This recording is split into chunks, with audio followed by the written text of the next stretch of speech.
बस भाई ले आगे बढ़ेगा।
સૌને જય શ્રી કૃષ્ણ।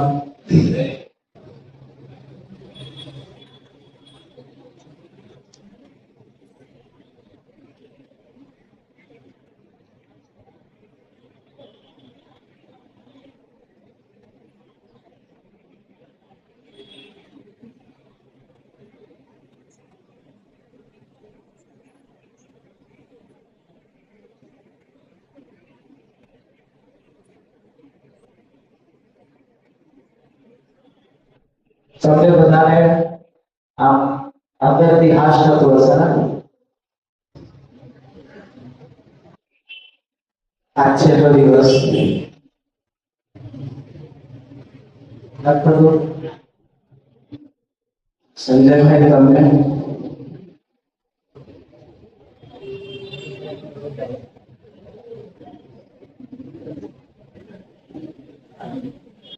जो आज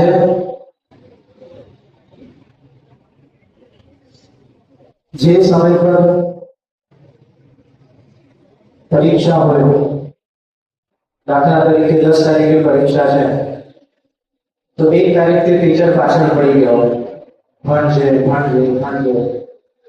10 તારીખની પરીક્ષા પતે, 11મી તારીખ આવે એટલે કેવી શાંતિ હોય,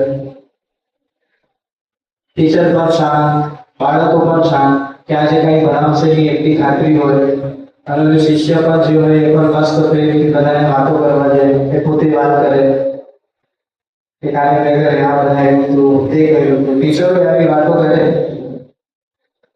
हमारी तो टीचर करती, हमारी एक टीचर थी रेणुका मिस नाम था, हिस्ट्री पढ़ाना था। तो हमने हर रोज कहता, हर रोज तो नहीं पर अमुक बार कहता कि जो छोकराओ आज घरे झगड़ो करीने આવી છે શાંત રાખજો તમે બધા। સાચી વાત છે, ખોટી નથી। અને પછી એનો બાળક અમારા સાથે જવાના ડિવિઝનમાં ભણતો હોય તો પાછી બોલે કે કાલ રાત્રે આવ્યો હોમવર્ક નતું કર્યું ને મેં એને માર્યું હતું, તમને પૂછવું હોય તો પૂછી લેજો, અને આજે તમારો વારો છે।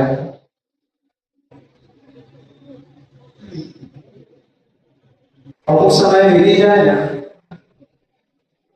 જો ભૂત, ભવિષ્ય અને વર્તમાન, આપણું જીવન આ 3 વસ્તુમાં જ ફસાઈ ગયું છે। જે સમય પર ચડી પહેરીને ચાલીઓમાં રમતા, જે સમય પર પેન્સિલથી લખતા, એ સમય પર એવા વિચારધારા હતા, એવી વિચારો મગજમાં આવતા કે પેન ક્યારે પહેરશું, પેનથી લખશું ક્યારે, એક પેનથી ક્યારે લખશું. તો એ ભવિષ્ય માટેના વિચારોથી આપણે વર્તમાનમાં દુઃખી હતા. અને એ ભવિષ્યમાં જ્યારે પહોંચી ગયા ત્યારે એમ લાગતું કે નહીં યાર, થોડી પેન્સિલ અને રબડ જ સારું હતું. કંઈક ભૂલ થાય તો ભૂસી તો શકીએ, કે કારણ કે ઓલામાં ભૂલ થાય તો ભૂસી શકીએ અને આમાં ચેકવું પડે, અને ચેકાય એટલે ઓલી ટીચર આપણને મારે. સ્કૂલમાં હોઈએ ત્યારે હજી ભવિષ્યને જોઈએ, કેમ લાગે કે મસ્ત ક્યારે કપડાં પહેરીને સારી બેગ લઈને ક્યારે કોલેજોમાં જશું, ક્યારે બક મારવા મળશે, ક્યારે કેન્ટીનમાં બેસીને મિત્રો સાથે જમશું. અને એ દિવસો જીવતા હોઈએ એટલે પાછો આપણને આપણું ભૂતકાળ યાદ આવે. ત્યાં એકાંતમાં બેસીને જમવું મજા નથી આવતી. મારા બાળપણમાં જે બેન્ચની ઉપર બેસીને જે જમતા ને એમાં વધારે મજા આવતી. એટલે ટૂંકમાં આ જ વસ્તુ છે દુઃખીનું કારણ, કે જે સમયમાં તમે છો એ સમયમાં તમે એ સમયને પ્રિય નથી ગણતા, એ સમયના અનુકૂળ થતા નથી. ભવિષ્યને જોવો છો, ભવિષ્યને જોવો છો, તો એ ભવિષ્ય તમારું કયા ક્ષણમાં ભૂતકાળ બની જાય છે ને આપણને ખબર જ નથી પડતી. કેમ? કારણ કે આપણે વર્તમાનને જીવતા છીએ.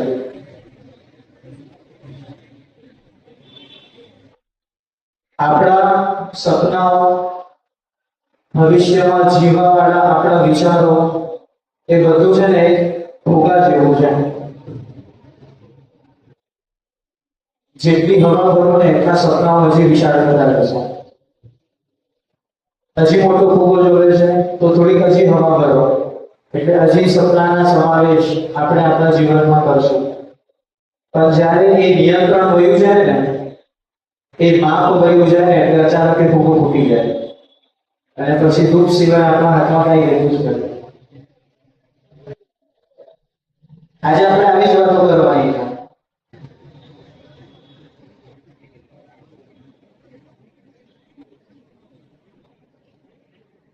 જો મહાભારતનો આજનો આપણો અંતિમ સત્ર છે, પણ હું એક પ્રાર્થના કરીશ તમને બધાને પણ, અહીંયા રહેનાર જે દેવો છે, જે બ્રાહ્મણો છે, જે અહીંયા શક્તિઓ છે, કે ક્યાંક કદાચ ભવિષ્યમાં અમુક એવા ભક્તો ઊભા થાય જે મહાભારતની કથાઓ આ સમાજને પાછી સારી રીતે આપી શકે, અને સાથે સાથે એવા શ્રોતાઓ પણ ઊભા થાય જે મહાભારતની કથા આ સમાજના વક્તાઓ પાસેથી માગી શકે. એક ને એક વસ્તુ થી આપણે બોર થઈ જઈએ એવું નથી, પણ જેટલું ભક્તિ મહત્વની છે, જેટલું ભાવ મહત્વનું છે, એટલું ચોક્કસ 100% આ જ્ઞાન પણ મહત્વનું છે. તમે વિચારો, ભગવાન કેટલી પરીક્ષા આપી લે છે. આવી નાની નાની પરીક્ષાઓમાં આપણે હારી જતા હોઈએ અને ભગવાનને આપણે કોસી દેતા હોઈએ, ભગવાન સાથેના વ્યવહારો આપણે જોડી દઈએ. અહીંયા આટલું ભીષણ યુદ્ધ થઈ ગયું, આપણા મહાભારતના અંતિમ ક્ષણમાં આપણે જઈએ એટલે સ્વર્ગારોહણ પર્વ આવ્યો. એ પર્વને પહેલા એક પર્વમાં એવું વાંચવા મળ્યું મને કે જે સમય પર યુધિષ્ઠિર, દ્રૌપદી અને અન્ય બીજા બધા ભાઈઓ અને સાથે સાથે એક પુત્રો સ્વર્ગ માટે થઈને પ્રયાણ કરતા હતા, એ સમય પર યુધિષ્ઠિરને અને પુત્રાને છોડીને બધા એક જીવ છૂટતા ગયા. સૌથી પહેલા દ્રૌપદીનો જીવ નીકળી ગયો, પછી અર્જુનનો જીવ છૂટ્યો, ભીમનો જીવ છૂટ્યો. તો આ બધાના કારણો એમાં બતાવ્યા છે. દ્રૌપદી કેટલા પતિવ્રતા હતા એ આપણને બધાને ખબર છે. તે છતાં પણ અહીંયા યુધિષ્ઠિર એ શક્તિને પૂછે છે, એ દેવોને પૂછે છે કે દ્રૌપદી આટલી ન્યાય હતી, આટલી પતિવ્રતા હતી, તે છતાં સદેહ શું કરવા નથી આવી શકતા?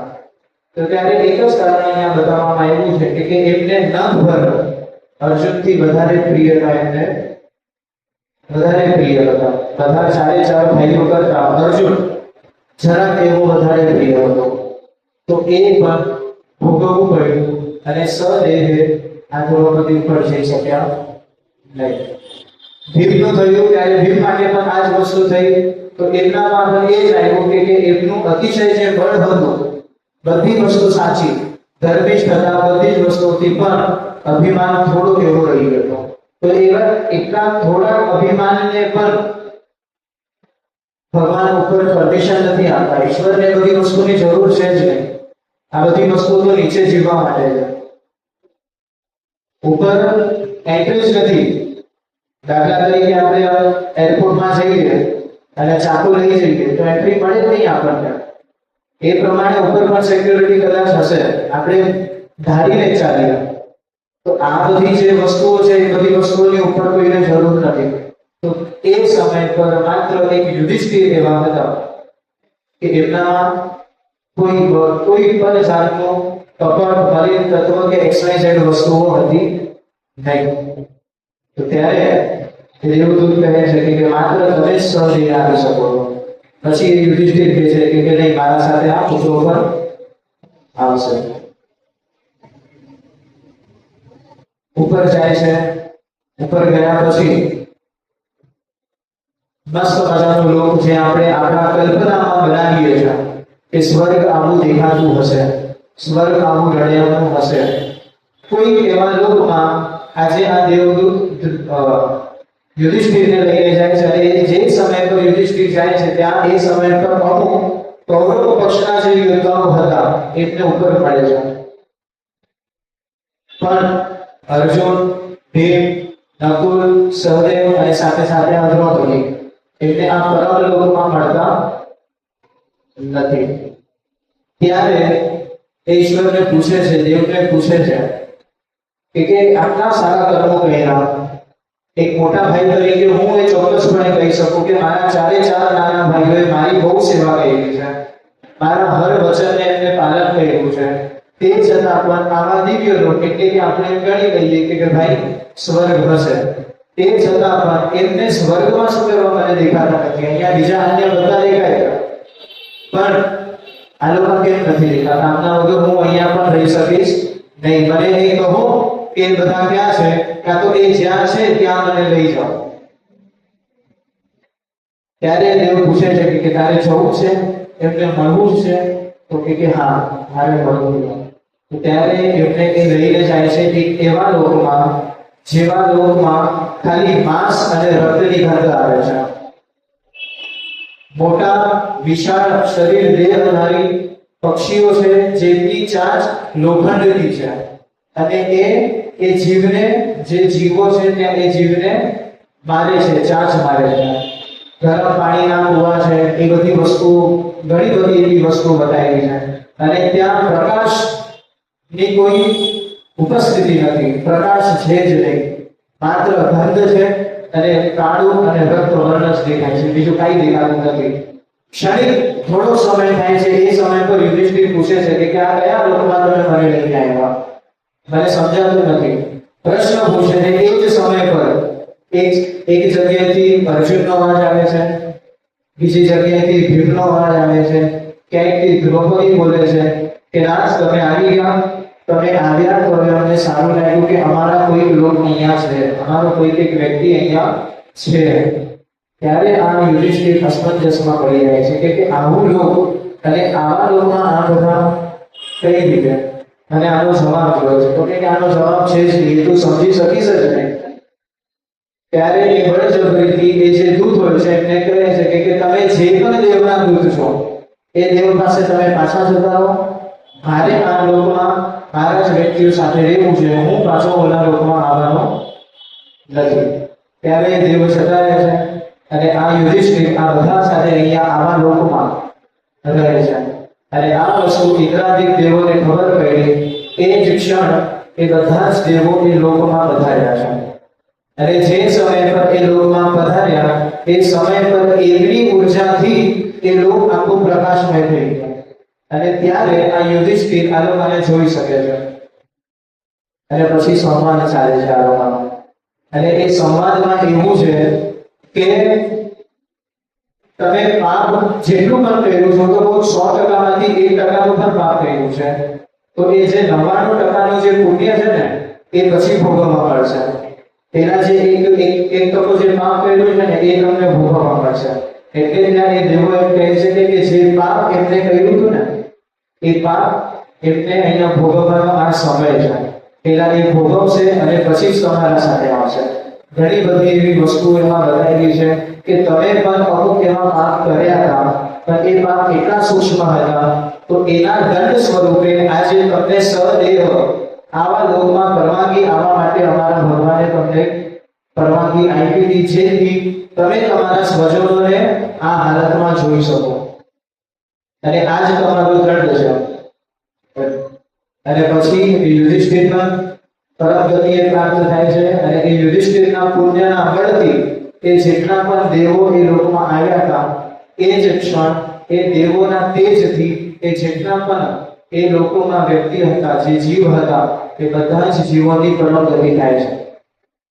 આ પુણ્ય યુધિષ્ઠિરનું.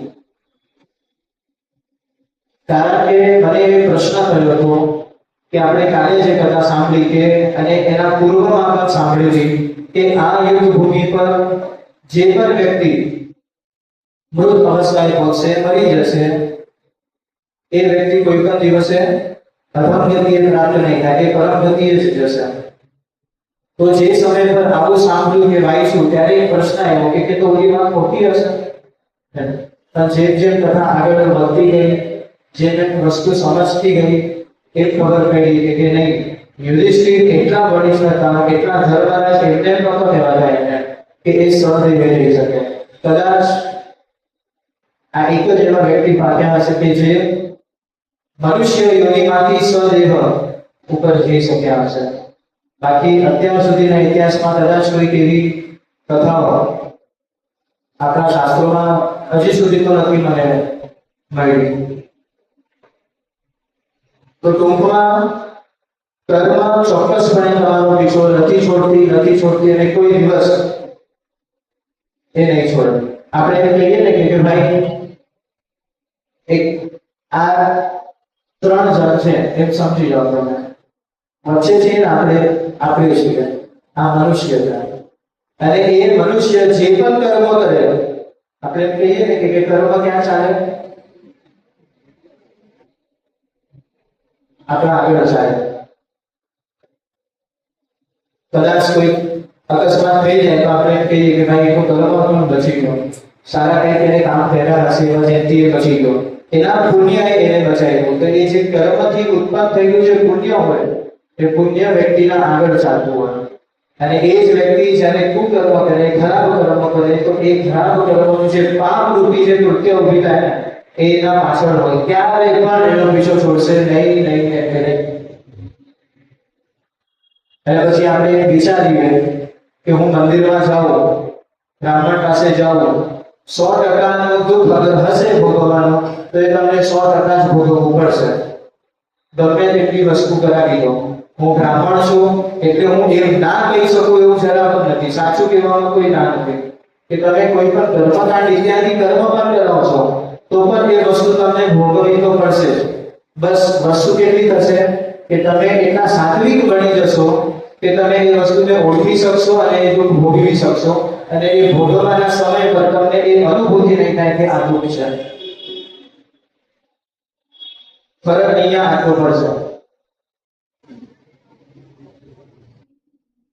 આવા શૂરવીરોની અગર જો આવી ગતિ થતી હોય, એમાં તો એવું પણ લખ્યું છે, મારા વાંચવામાં આવ્યું છે કે કોઈ પણ યુગમાં કોઈ એવો રાજા નહીં હશે જે દુર્ગતિએ પ્રાપ્ત થશે.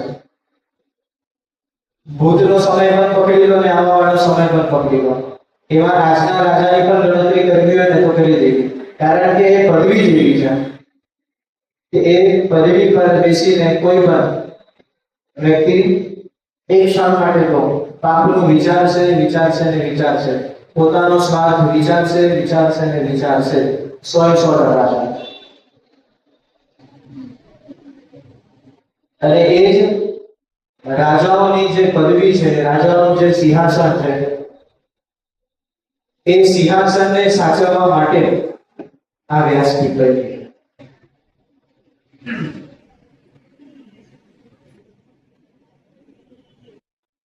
એટલે ટૂંકમાં વસ્તુ એટલી જ કહીશ તમને બધાને કે કાયમ વૃત્તિ ભાવ તમારા મનમાં રાખવો ઈશ્વર પ્રત્યે. એ ભાવ ચોક્કસપણે તમને ઈશ્વરથી પ્રાપ્તિ કરાવશે. શાસ્ત્રોમાં ઘણી બધી એવી જગ્યાએ લખ્યું છે કે ભાવો હિ વિદ્યતે દેવ. આ સાંભળ્યું હશે કદાચ તમે.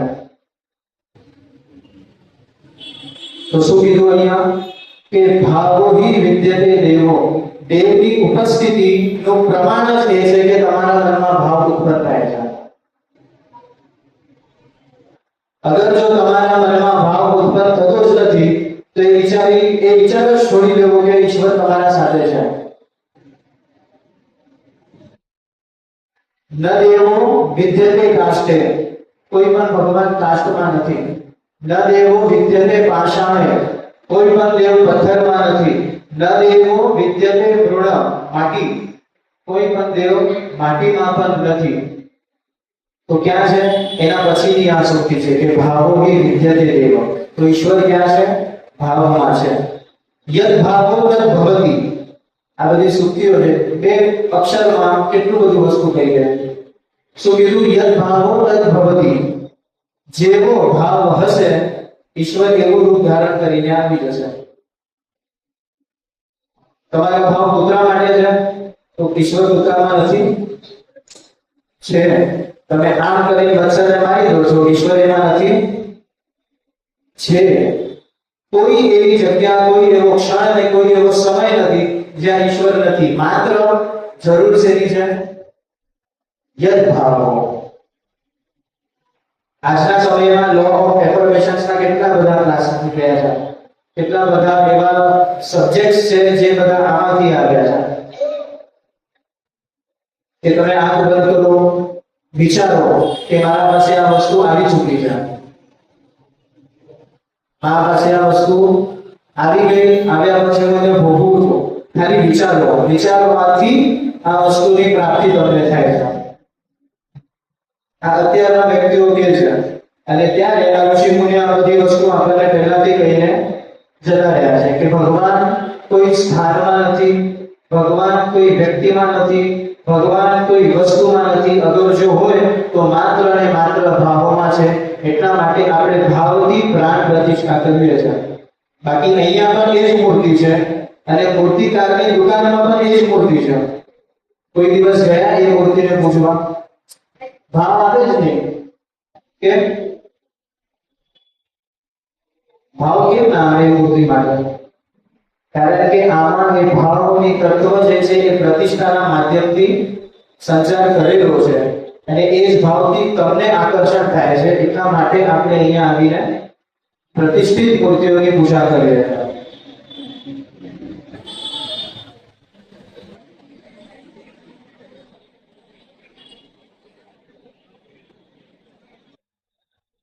ઈશ્વર છે ને એ અભિન્ન નિમિત્ત ઉત્પાદન કારક છે. શું છે? અભિન્ન નિમિત્ત ઉત્પાદન કારક. આ થોડું ગુહ્ય થઈ ગયું, માહોલ ગંભીર થઈ ગયો. માહોલ ગંભીર ન કરો, પણ વસ્તુ સમજવી એવી છે કે ભગવાન બને છે કે બનાવે છે? ભગવાન બન્યા છે કે બનાવે છે? કોણ છે ભગવાન?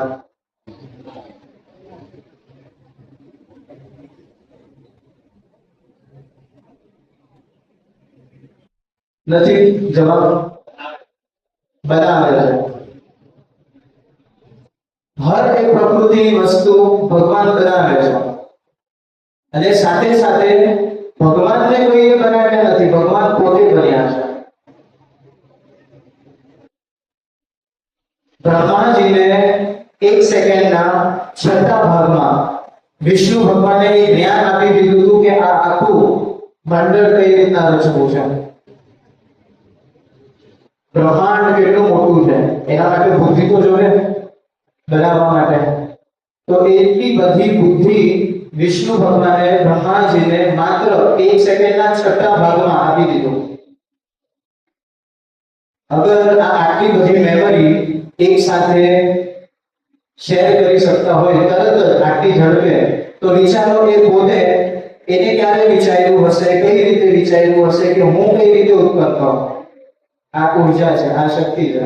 અને આની વાતો આપણે હું ગયા વખતે આવ્યો હતો ત્યારે બધી વસ્તુ કહી દીધી, તમને બધાને યાદ હોય તો જોજો વિડીયોમાં. આપણે ભારતીય સંસ્કૃતિ વિશે સમજ્યા હતા અમુક વસ્તુઓ, શ્રુતિ શું છે, સ્મૃતિ શું છે, બધા વેદો કયા છે, વેદોના અંગ કયા છે, એમાંથી આ બધી વસ્તુ આપણે ત્યારે જાણી હતી. આપણને ખબર જ નથી કે ઈશ્વરની ઉત્પત્તિ કઈ રીતે થઈ છે, પણ એનો જવાબ પણ છે, આપણે ત્યાં સુધી પહોંચ્યા નથી. એટલે જે બન્યો છે અને જે બનાવે છે એ બંને અલગ નથી. અને એના સાથે સાથે જે બન્યું છે એ પણ કોણ છે? ભગવાન જ છે. બનવા વાળો વ્યક્તિ, બનાવવા વાળો વ્યક્તિ અને જે બન્યું એ પદાર્થ, આ ત્રણે ત્રણ એક છે. અને આ ત્રણ આપણે અલગ ઓળખીએ છીએ.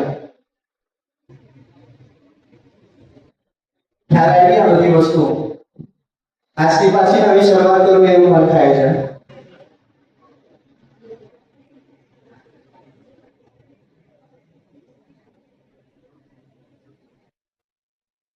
ખાલી એક પ્રશ્ન કે જો ગોપીઓ ના હોય તો શું તમે બધાએ કૃષ્ણને આટલો પ્રેમ કર્યો હોત?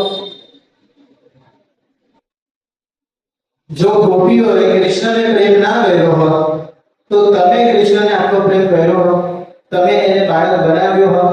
તમે એને લાલો ખેડ્યો હોત? આવા પ્રશ્નો પૂછવા જોઈએ પોતાના જાતને. છે શક્યતા? જો કદાચ ગોપીઓએ બલરામને આટલો પ્રેમ કર્યો હોય તો આજે કૃષ્ણની જગ્યાએ અહીંયા બલરામ આટલા વર્ષોથી વખાણ્યા હોય, એની કથાઓ થઈ હોય. હું તો કહું છું કે એ ગોપીઓએ અગર રાવણને પણ પ્રેમ કર્યો એ સમય પર કદાચ હોત તો આજે એ રાવણ પર પણ ગ્રંથ રચાત. કેમ? કારણ કે ભાવો ही विद्यते देव. કૃષ્ણ ઈશ્વર તો હતા જ, પણ એનું અસ્તિત્વ આટલા વર્ષો સુધી રહ્યું એનું માત્ર કારણ ગોપીઓનો ભાવ છે. જો ખોટું સાબિત કરવું હોય તો આ રહ્યો હું કહ્યો.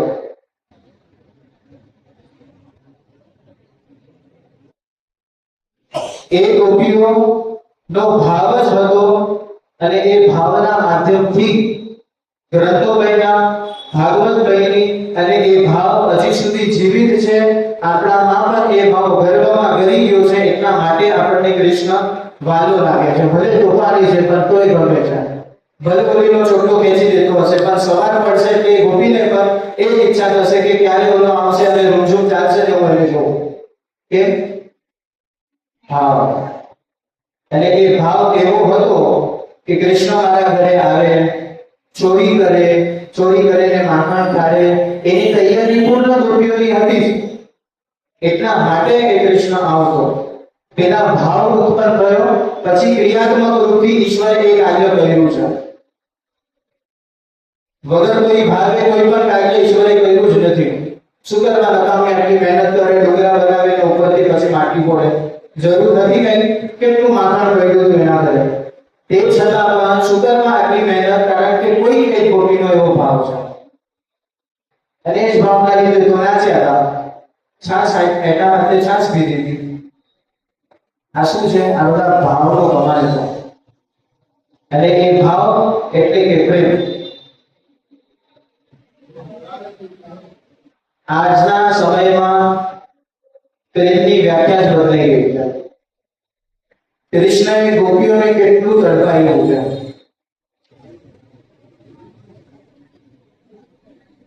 ભલે લગ્ન નહોતા થયા પણ કોઈ એક એવી જગ્યા બતાવો કે એને કીધું હોય કે હું પિયરે જતી રહું અને ડિવોર્સ લઈ લઉં.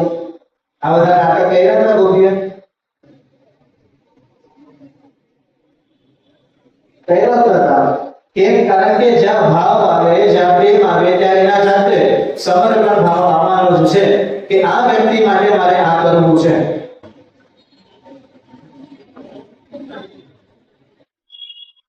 ખાલી ગોપી ગીત ભાગવતમાં અંતર્ગતનું ખાલી ગોપી ગીત અને વેણુ ગીત અને જે વિદુર અને ગોપીઓનો જે સંવાદ છે, આટલું સમજી જશો ને તમે એટલે દિવસ નામની વસ્તુ તમારા સમાજમાંથી, આપણા સમાજમાંથી નીકળી જશે.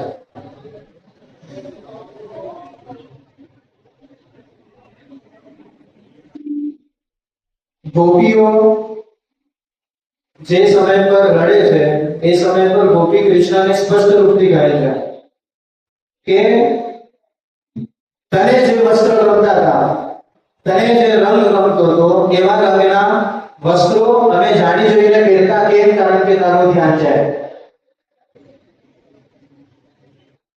મને લાલ ગમે છે તો હું લાલ પહેરીશ એવું નથી. તને ગુલાબી ગમે છે તો હું તારા માટે ગુલાબી પહેરીશ. આ ભાવ હોવો જોઈએ. કેમ? કારણ કે હું છું જ નહીં, જે છે તું છે, સમર્પણ છે એકદમ.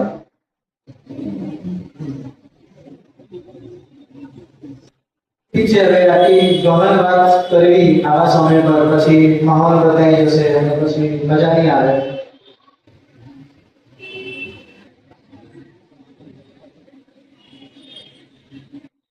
હાલો કઈ બીજો ટોપિક ચેન્જ કરીએ આપણે. કારણ કે પછી આ ભાવમાં જતી રહેવાશે તો પછી બહાર નીકળાશે નહીં અને પછી અમુક જે પ્રશ્નો જે બધા રહી જશે. પ્રયત્ન આપણે એ જ કરવો છે કે ભાઈ नाचेंगे, गाएंगे, कूदेंगे, हल्ला मचाएंगे और फिर बाद में मस्त आरती करके जय श्री कृष्ण.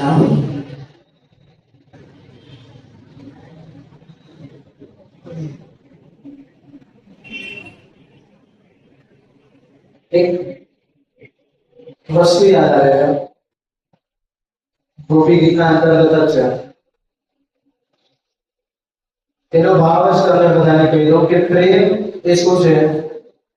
તો એમાં એક વસ્તુ બતાવી છે કે જે ઇન્દ્રિયો આપણને મળી છે એ પાંચે પાંચ ઇન્દ્રિયોનો જ્યારે એક પ્રિય વ્યક્તિનો સ્પર્શ થાય છે ને તેને પ્રેમ કહેવાય છે.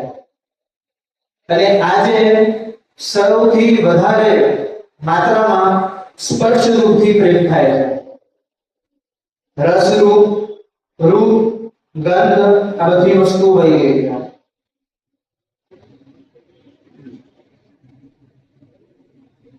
વાંસળી વાગતી હોય તે છતાં કૃષ્ણનો અવાજ આવે, શક્ય છે? શક્ય છે. જ્યારે આ ઇન્દ્રિય પ્રેમમય થઈ ગઈ હોય, આંખ બંધ હોય તે છતાં કૃષ્ણ દેખાય. એ હસતો હોય સામે, મસ્તી કરતો હોય તે છતાં બંધ આંખે એ આંખમાંથી અશ્રુ આવે. કેમ? બોલો કઈ રડતો નથી, એ દુખી નથી, તે છતાં પણ એને જોઈને અશ્રુ આવે છે. આવા બધા ભાવ છે. જો ને ગોપી એમ કહે છે કે તું મને તારી દાસી બનાવી દે, મને ચાલશે, પણ તું દૂર નહીં થા મારાથી. આ દાસત્વ ભાવ આ એક નથી. આ જે નવધા ભક્તિ છે ને, શ્રવણમ કીર્તનમ યસ્ય, આ બધા જ નવે નવ પદ, નવે નવ જે ભક્તિઓ છે ને, એ ભક્તિ આ એક વ્યક્તિમાં જ્યારે સમાવિષ્ટ થઈ જાય ને ત્યારે આપણે ગોપી બની શકીએ છીએ. અને એમાંથી છે કે આત્મનિવેદન, આપણે પોતાના જાતને તો સેક્રિફાઈસ કરી જ નથી શકતા.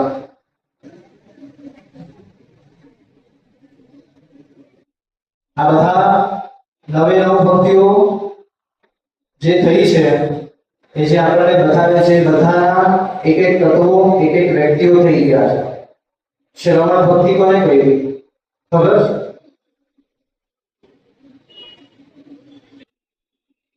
ના ખબર? કથા સુની સુની ફૂટ્યા ખાન. આજે તો કથાનો માહોલ લાગે છે મને. કૃષ્ણ આવે તો મજા આવે જ, સ્વાભાવિક છે.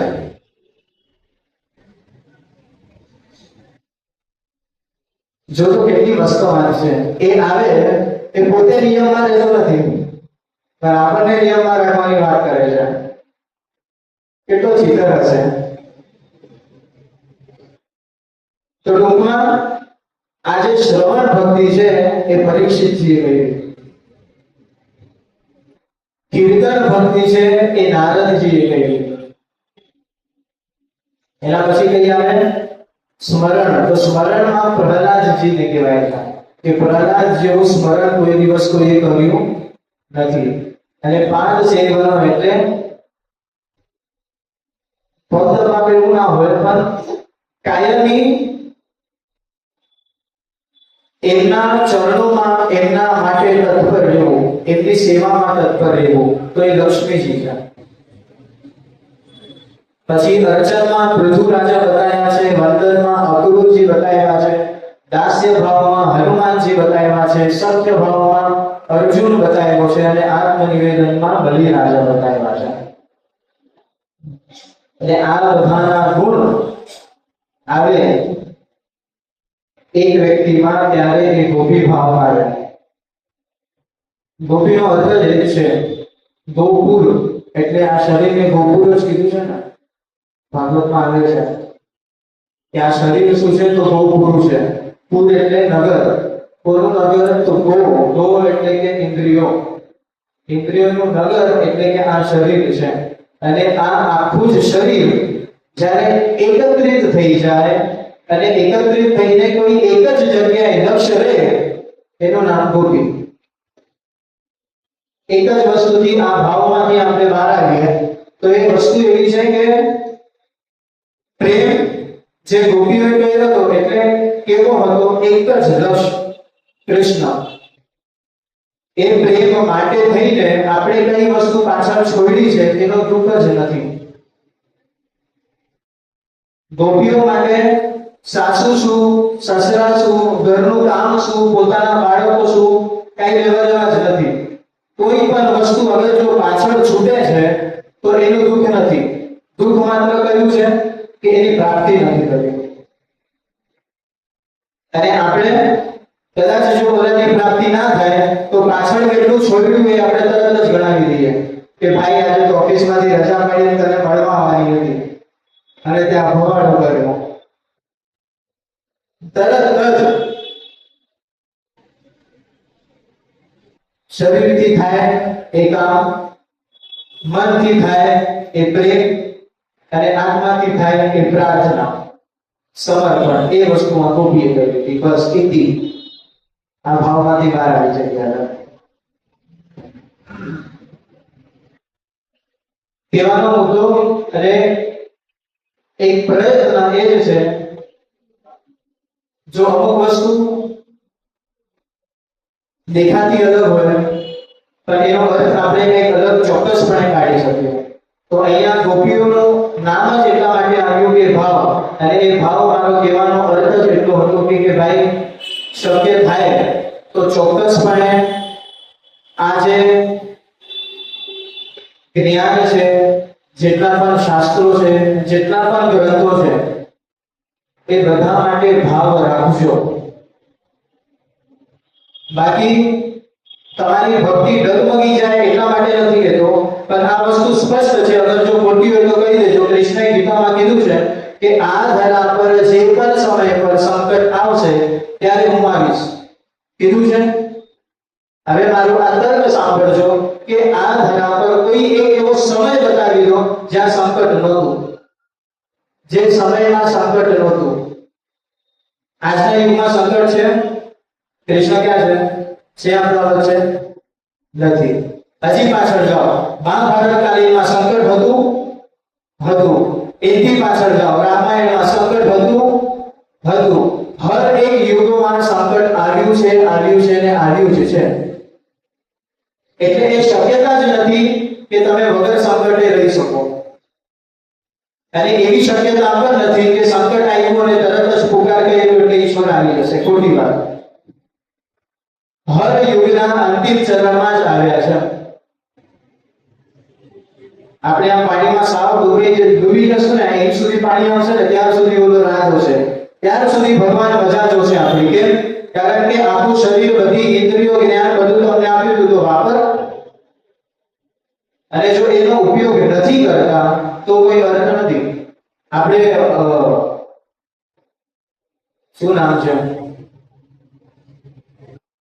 ભાગવત વાળો હાથી અને મગર આવે છે. હાથીનું નામ શું હોય છે?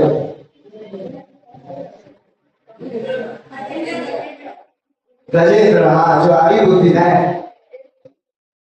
તો એ ગજેન્દ્ર મોક્ષની, એ ગજેન્દ્રની આખી કથા સાંભળો. સાંભળો નહીં, હું તો કહું સાંભળો નહીં, છોડી દો સાંભળવાનું, વાંચો ભાગવત ખોલીને.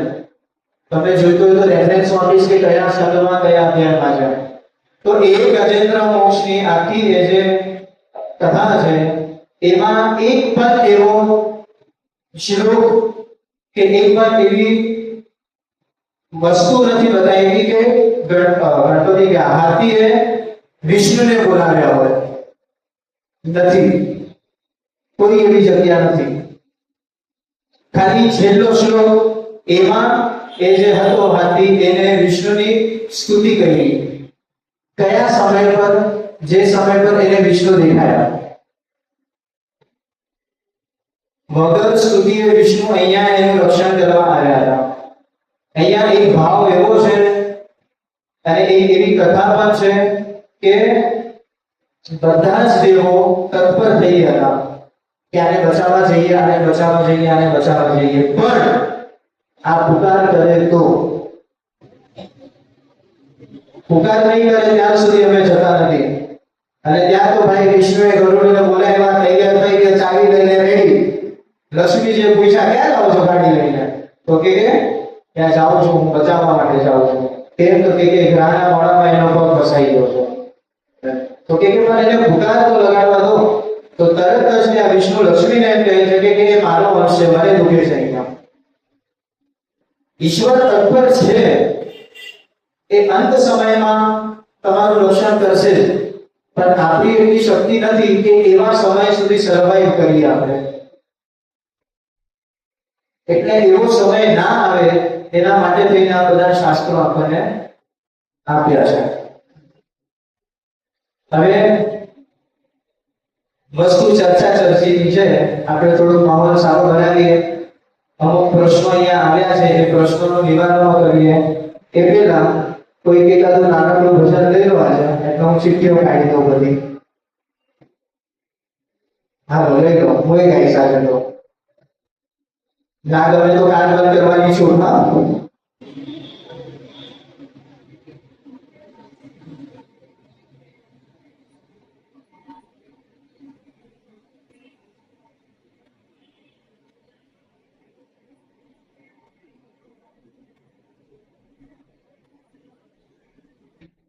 ફટાફટ બધી ચીઠીઓ ખુલી જશે તો ચાલુ થઈ જશે મારું.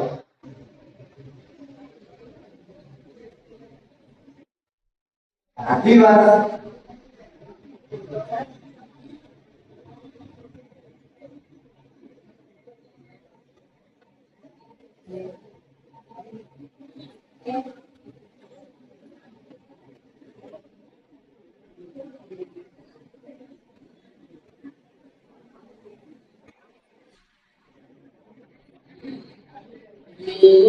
के बिहारी लाल,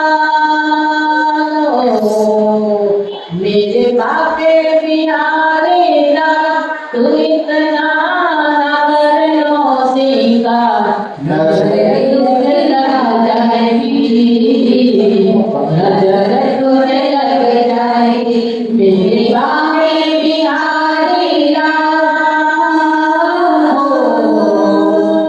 तेरी सुरतिया मेरे मन अटका, तेरी सुरतिया मेरे मन अटका, प्यारा लागे तेरा पीड़ा पटका, प्यारा लागे तेरा पीड़ा पटका, तेरे गुगरी बावे बात हो, तेरे गुगरी बावे बात, तू इतना नजर तुझे लग जाएगी, नजर तुझे लग जाएगी, मेरे बाके बिहारी लाल। तेरी मुरलिया पे मन मेरा खटका, तेरी